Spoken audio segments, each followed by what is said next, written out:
नमस्कार दोस्तों, स्वागत है आपका हमारे YouTube चैनल में। आज हम आपको सुना रहे हैं करवा चौथ की पौराणिक कथा। तो चलिए शुरू करते हैं। बहुत समय पहले की बात है। एक साहूकार के 7 बेटे और एक बेटी थी। साहूकार की बेटी का नाम करवा था। सभी भाई अपनी बहन करवा से बहुत प्यार करते थे, यहाँ तक कि वे पहले उसे खाना खिलाते और बाद में स्वयं खाना खाते थे। एक बार उनकी बहन करवा ससुराल से मायके आई हुई थी। शाम को जब भाई अपना व्यापार बंद करके घर आए तो देखा कि उनकी बहन बहुत व्याकुल थी। सभी भाई खाना खाने बैठे और अपनी बहन से भी खाना खाने का आग्रह करने लगे, लेकिन उनकी बहन ने बताया कि आज उसका करवा चौथ का निर्जला व्रत है और वह खाना सिर्फ चंद्रमा को देखकर उसे अर्घ देकर ही खा सकती है, क्योंकि चंद्रमा अभी तक नहीं निकला था। इसलिए वह भूख प्यास से व्याकुल हो रही थी। सबसे छोटे भाई से अपनी बहन की हालत देखी नहीं जाती और वह दूर पीपल के पेड़ पर एक दीपक जलाकर छलनी की ओट में रख देता है। दूर से देखने पर ऐसा प्रतीत होता है जैसे चतुर्थी का चांद उदित हो रहा हो। इसके बाद सभी भाई अपनी बहन को बताते हैं कि बहन, चांद निकल आया है, तुम उसे अर्घ देकर भोजन कर लो। करवा खुशी के मारे सीढ़ियों पर चढ़कर चांद को देखने लगी। उसे अर्घ देकर करवा ने खाना खाना शुरू किया। जैसे ही करवा ने पहला टुकड़ा मुंह में डाला तो उसे छींक आ जाती है। दूसरा टुकड़ा डालती है तो उसमें से बाल निकल आता है और जैसे ही वह तीसरा टुकड़ा मुंह में डालने की कोशिश करती है तो उसके पति की मृत्यु का समाचार उसे मिल जाता है। करवा बहुत दुखी हो जाती है। तब उसकी भाभी उसे सच्चाई से अवगत कराती हैं कि उसके साथ ऐसा क्यों हुआ।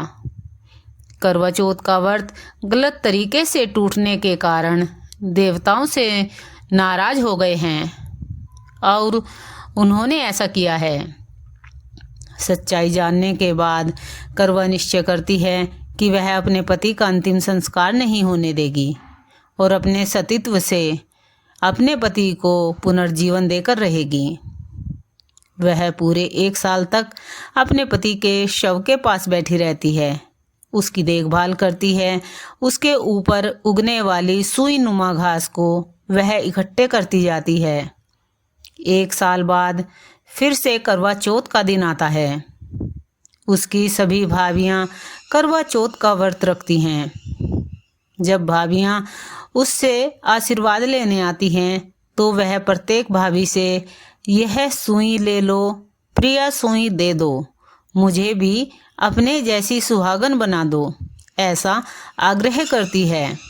लेकिन हर बार भाभी उसे अगली भाभी से आग्रह करने को कहकर चली जाती है।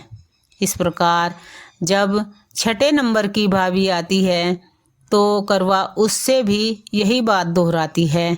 यह भाभी उसे बताती है कि सबसे छोटे भाई की वजह से उसका व्रत टूटा था, तो उसकी पत्नी में ही वह शक्ति है कि वो तुम्हारे पति को दोबारा जीवित कर सकती है।